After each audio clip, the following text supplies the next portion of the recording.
பத்மபத்யாம் பிரியாயாः பாணிஸ்பர்ஷாட்சமாப்யாம் மிருதிதபதருஜோ ஹரீந்திரானுஜாப்யாம்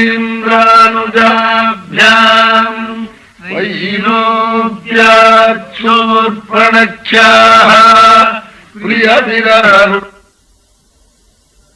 ப்ரூவிஜృంభ ரஸ்தாப்திः பத்தசேதுः கலதவதஹனः கோசலேந்திரோவதான்னஹ.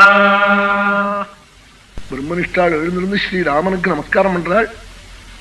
கோசல தேசாதிபதியாய் பட்டாபிஷிக்தனாய் பிரகாசிக்கும் பிரபுக்கு நமஸ்காரம் பண்றேன்னு ஆரம்பிக்கிற போது ராஜாவை பார்த்து சொல்றாள், ராஜன்னு நீ கிருஷ்ண சரித்திரம் விஸ்தாரமா கேட்கணும், ராமாயணம் ஆரம்பிச்சுட்டேனேன்னு நினைச்சே.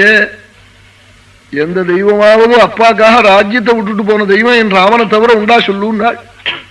உருவர்த்தே தியக்த ராஜ்யான்னாள். ராஜ்யத்தை தியாகம் பண்ணினாளாம், கையில கிடைச்சத்தை கொடுத்தாளாம். குருங்கிறதுக்கு பிதான்னு ஒரு அர்த்தம். ஆமா, இந்த ராஜ்யத்துக்கு மேற்பட்ட ஒரு பெரிய லாபம் ஆமா தர்மம், அதுக்காக தியாகம் பண்ணினாளா. குருவர்த்தே தியக்த ராஜ்யா.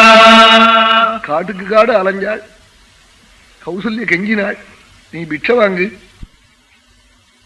பிச்சை வாங்கி நீ சாப்பிடு, நம்மூர் சரையு நதி கரையில குடிசை போட்டு ஜட தரிச்சுக்கோ, மறையுரி கட்டிக்கோ, பரதன் ஆளட்டம் ராஜ்யம், நீ தண்டக்க போப்படாது, நான் உன்னை பார்க்காம இருக்க மாட்டேன்னு அழுதாள்.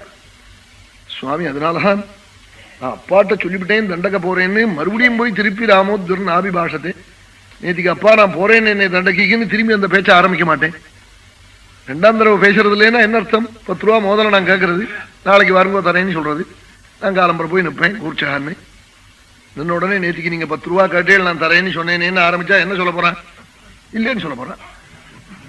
இந்த ரெண்டாவது பேச்சு சுவாமி பேசுறது இல்லையா? அப்பாட்ட தண்டக்க போறேன்னு சொன்ன நான் மறுபடியும் ரெண்டாவது பேச்சு போய் ராமோத்வரன் ஆபிபாஷத்தை ரெண்டாவது பேச மாட்டேனுமா பரப்பிட்டு விடுறேன்னாள். நான் அம்மா இல்லையா என் சொன்னத்தை காக்க வேண்டாமான்னாள். அதுக்காக அடுத்த அவதாரத்துல சத்குரு சுவாமியை உஞ்சுட்டி வாங்கினாள்.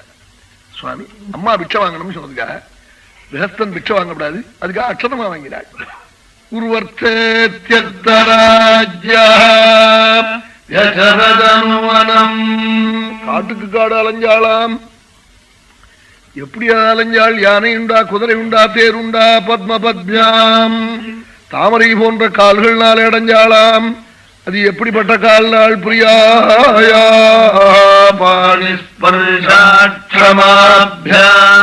பரம பிரியான தேவி சீதேனுடைய கைப்பிடி பொறுக்காத காலம்.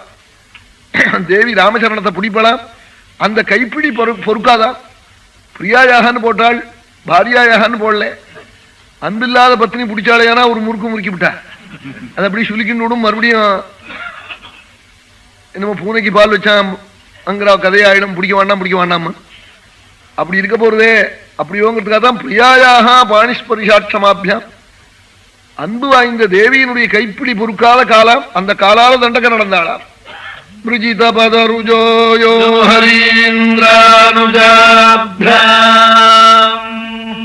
மகாபுருஷாளான ஆஞ்சநேய சுவாமியும் லட்சுமணசுவாமியுமாய் பகவத் சரணத்துல முள்ளு கல்லு போடாமே முன்னாடி போய் கீழே விழுந்து பிறண்டு கல்லை முள்ளையும் தள்ளுவாளாம். குச்சினா எங்க உடம்புல குத்தட்டம், என் பிரபு காலில் படாம இருக்கட்டும்னு. வைரூப்பியாது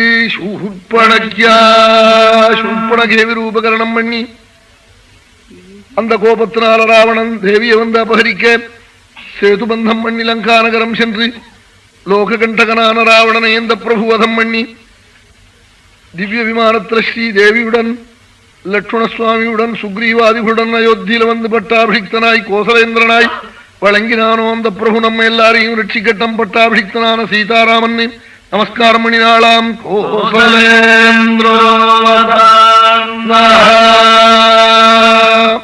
சொல்லிவிட்டு விஸ்வாமித்ராத்வரேயேன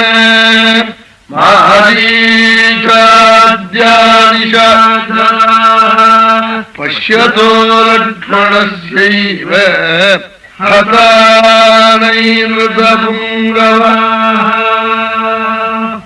ரசிகமணி பேசுறத பார்த்தா அவளே பாகவதம் சொல்லிவிடலாம கூட தோணி போச்சு.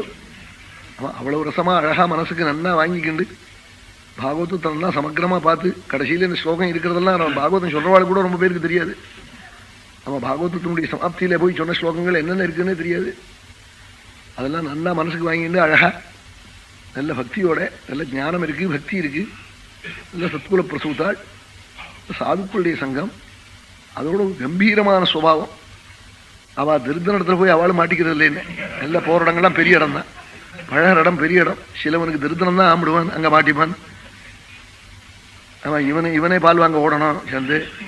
அவ போற இடத்துல பாருங்களேன், அங்குவத்துல போய் பூந்தா அங்க என்ன வருமனே வரவாளுக்கெல்லாம் காஃபி. அவன் எங்க பார்த்தாலும் ஆத்துக்காம அது மாதிரி மகோத்சவம். இந்த காஃபி இந்த இதெல்லாம் என்ன மாதிரி இருக்குன்னா ஒரு ஆத்துல மட்டும் இல்லைன்னு எல்லாருக்கும் போற இடத்துல எல்லாம் உபச்சாரம், அங்கங்க உபச்சரிக்கிறாள். அது மாதிரி நடக்கிறது பெரிய மகோத்சவமா தான் இருக்கு. அதெல்லாம் அது சில கிராமத்தினுடைய பெருமை. அந்த அழகை எடுத்து அவ சொன்ன பெருமை இருக்கே. இப்ப எங்களுக்கெல்லாம் கூட அவ்வளவு நன்னா சொல்ல தெரியாதது, அதை நன்னா ரசிக்க பண்ணி சொன்னாள். பாகவதர்வாள் நல்ல வாக்கு. அவ எது பேசினாலும் அழகா பேசுறாள். ஒரு கோபாலனை பத்தி ஒரு ஸ்லோகம், சின்ன ஸ்லோகம், எத்தனை பெரிய தத்துவத்தை சொல்லிவிட்டாள்.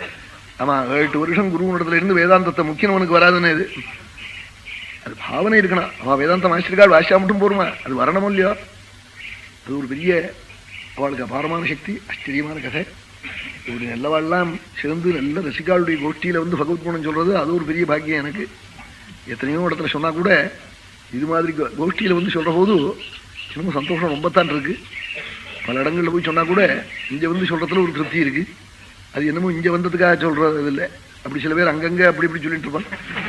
அது மாதிரி சொல்லலைன்னா அது வெளியில கேட்டவாழ்கிட்ட கேட்டேன்னா தெரியும் நான் அங்க எப்படி சொல்றேன் என்னன்னு. எது மனசுல படுறதோ அதை சொல்றது, தோஷத்தை சொல்றது இல்லையே தவிர்த்து நெல்லத்தை நிஜத்தை சொல்லாம இருக்கிறது இல்லை. ஒரு தோஷத்தை சொல்லி ஒரு மனுஷனை தவிக்க பண்றதுல என்ன பிரயோஜனம்?